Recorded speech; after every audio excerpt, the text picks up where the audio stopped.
Hello everybody.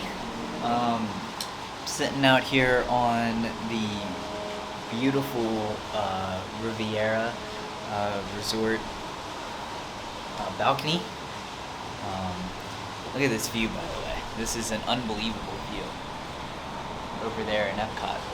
But anyway, I wanted to talk about a little bit about the Keys to the Kingdom tour that I just did today. Sandpiper Vacations is a small business with a large team of travel experts. They are LGBTQ+ owned and operated by Nick and Sean Bryan. The Sandpiper travel agents create personalized vacation packages for each guest and are able to book Disney World, Disneyland, Universal, Aulani, and cruises from many different cruise lines, including Disney Cruise Line, Royal Caribbean, Virgin Voyages, and the upcoming Creed Cruise.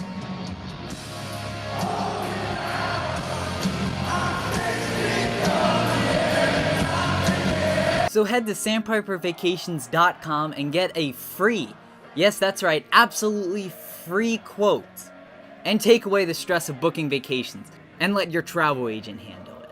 Thank you to Sandpiper Vacations, and now back to the video. This is going to be a little bit of a different kind of vlog. Obviously, since it's a backstage tour, you're not allowed to take any pictures or video or anything. You're not really supposed to use your phone at all. Or you can't use your phone at all when you're in the backstage portions of the tour. So obviously I could not take any pictures or video, so it's not good for video purposes, obviously. So this is just going to be a little bit of a different vlog, just me talking about some cool things that is in the tour, and I wrote down some notes. You can't see that there, but I just wrote down some notes. And yeah, just talk about it. So the tour starts, we did the 9:30 one. I believe they do 3 tours each day. I believe it's always, or 4 I should say. I believe it's always 8 a.m., 8:30, 9 o'clock, and 9:30. And it's a 5-hour tour, and very worth it. I believe it's over $100 per person. Very worth it if you're a big Disney fan. They give you these little pouches. That's how you're able to hear the tour guide, because obviously it's very loud in the Magic Kingdom, and you can't always hear the tour guide, so she has a microphone. And yeah. So first they start out on Main Street. You have to meet at the the theater where Mickey meets, and they go around and point out the Main Street windows at first, and just kind of tell you a little bit about the Main Street windows, key Imagineers, who those people were, and then they kind of talk about the Disney keys themselves, like the safety, show, inclusivity, stuff like that. That's pretty cool. And then you go past the Crystal Palace. In between the Crystal Palace and Casey's Corner, you go backstage there, and they try to time it that you get back there when, if you do the 9:30 one, when you get back there, I was able to see when the cavalcade came past, which was pretty cool, because you get to see the characters, and you get to see the characters come back, and then once they're off of something called the sight line, which is literally a line on the ground that if you step forward, if you step over that line, you're in guest view. If you step behind that line, guests will not be able to see you when the thing opens. So they told us that once they're beyond the sight line, we did see the characters remove their faces, and that's the reason that you're not able to do this tour if you're under 16, because obviously the magic is going to be ruined by doing this tour. So yeah, you see characters. Later in the tour, you see the costuming department in the Utilidors, which is pretty cool, I think. We see a lot of characters out of costume, or like halfway in costume, which is really cool. We saw the car barn, which is where the Main Street vehicles are kept. which is also where the parade floats come after they're done in the parade. And then we went to Jungle Cruise. Also, when you're back near the car barn, you're able to see the Jungle Cruise dock, which I thought was pretty cool. You ride Jungle Cruise. It's a little bit of a different experience because your tour guide is the one. You don't get to do the experience with the skipper, which you get a different experience. I like when either I do Moonlight Magic for the the DVC Moonlight Magic or this. It's a VIP tour. I want a different experience. And like when I do the Moonlight Magics, I want to do stuff that I won't be able to do any other time. When you're on a VIP tour, you won't be able to obviously get the VIP tour guides. So that was pretty cool. We ate lunch at Columbia Harbor House. I had the shrimp and fries. Obviously, Columbia Harbor House is very good. It's one of my favorite restaurants in all the Magic Kingdom. So I think you either eat at Pecos Bill or Columbia Harbor House, I believe, for lunch. And yeah, good stuff. Good stuff. And then after Columbia Harbor House, you go over to the Haunted Mansion. And you skip right through the line to get to Haunted Mansion, which was very cool. And then you go down to the Utilidors. So this is the big thing in this tour, obviously. And the Utilidors, if you've seen pictures of it, that's exactly what it is. There's not a lot going on down there. There's basically just the music and just the hustle of the cast members going past. By the way, if you do this tour, do not bother the cast members.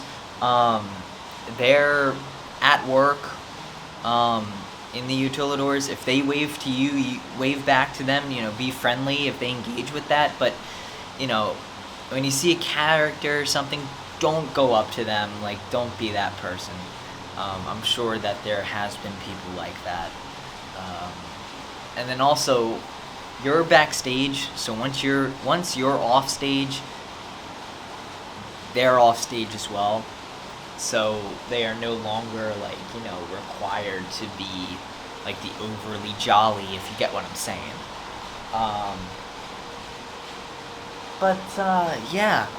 Utilidors were pretty incredible.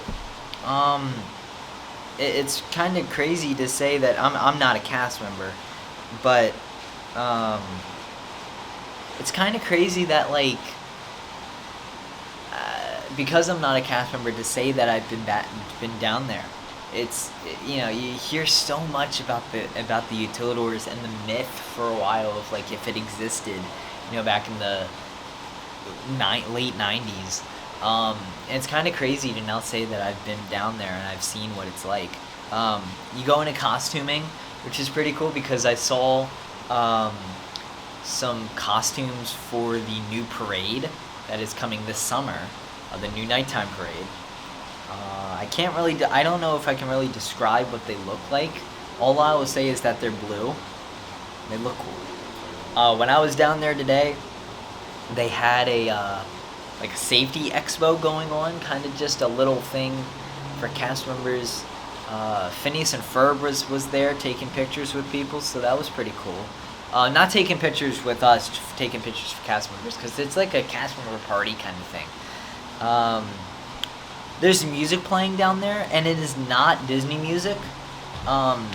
They actually have special different days that are movie themes. So today it was just kind of pop, and then there's Soundtrack Sunday, I think. Throwback Thursday.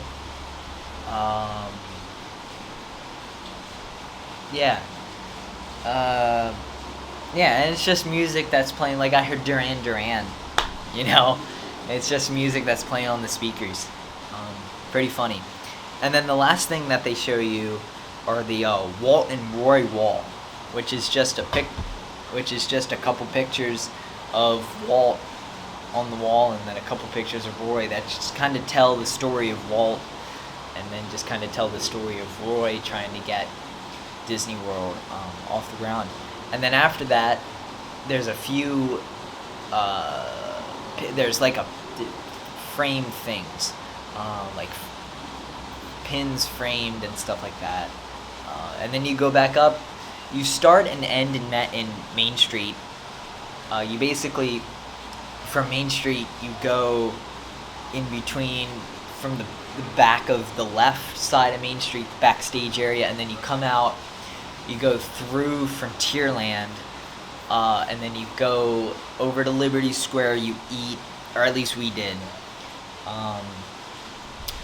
And then from there, you go to Fantasyland, and then you take a secret door. I will not tell you where that door is, but obviously I know where a couple of the doors are for the Utilidors. And then you go down there, and then you go under the castle back to Main Street. So pretty cool. Basically, the Utilidors, I'm going to draw with my fingers here, but basically the Utilidors go like this, and then right down the middle, there's a road as well. And you do see some of the princesses taking the elevator up to the Sleeping Beauty, or not Sleeping Beauty, to Cinderella's Royal Table, which is also pretty cool. Yeah, but what I thought of it, very worth it. It's something that I've been wanting to do for years, and it finally, the dream of being able to go into the Utilidors finally came true today. And it's kind of crazy to think that I finally did it. You know, if it's something that you've been wanting to do for years and you're able to get it, absolutely go for it. The booking to get Keys to the Kingdom is kind of difficult. You have to do it as soon as the reservation window opens. So be sure to look up when the reservation window opens. I forget when that opens exactly for your trip. And absolutely do it. It's very cool. It's very cool to see all this stuff. And you also get 2 big rides from Magic Kingdom done for your trip. You get Jungle Cruise done, and you get Haunted Mansion done. And you get a free lunch included. So, 5-hour trip, or 5-hour tour, it feels like 5 minutes.